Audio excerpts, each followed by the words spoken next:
Lots of parents feel uneasy watching their children spend hour after hour playing video games. Few parents seem to know what to do about it, so I'm going to lay out 4 suggestions that might just save your child from overdosing on screen time. Keep in mind that the earlier you can start with these suggestions, the better.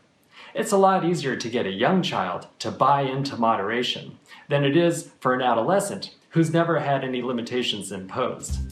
Okay, here we go.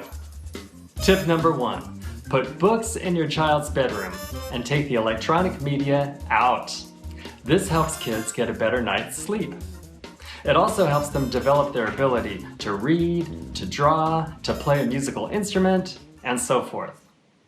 A lot of families keep the computer in a central location, like the living room.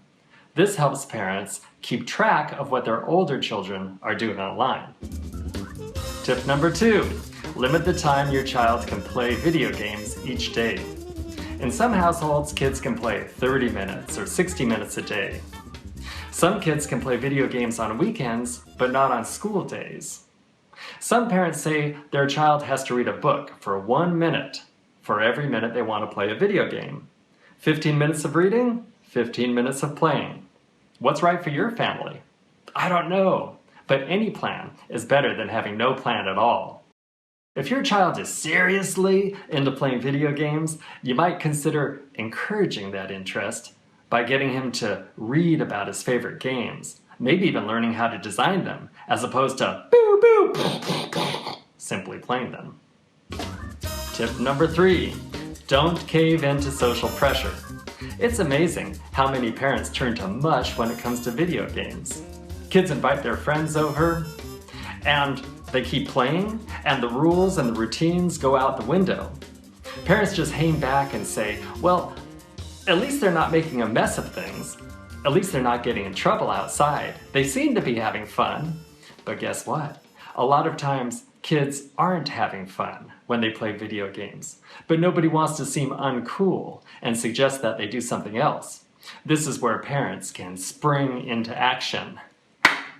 All right, young people, turn off the monitor. We're going to have a push-up contest. We're going to have a contest to see who can stand on 1 foot the longest. Which leads us to our most important suggestion. Tip number 4, engage your kids with other fun things to do. How many times can your children juggle a soccer ball? Can they make a little comic book of things that happen at school? Can they lend a hand in the kitchen? Play board games like chess or checkers? Call grandma on the phone? Maybe pull socks over their hands and put on a play.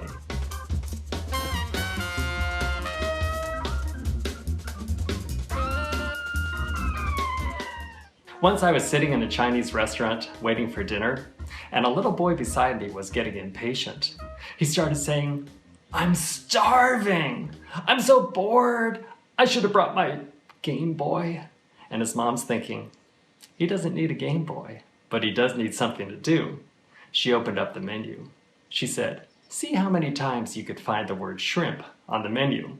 So now the boy's reading the menu up and down. Shrimp chow mein, shrimp with garlic sauce, shrimp fried rice, 3 times. So, minute to minute, hour to hour, year after year, there really are alternatives to playing video games. I'm Matthew Golub. You can find my award-winning books like The Jazzfly and Jazzfly 2 through booksellers or through your library. For more ideas on balancing screen time, see my special book for parents, Give the Gift, 10 Fulfilling Ways to Raise a Lifetime Reader.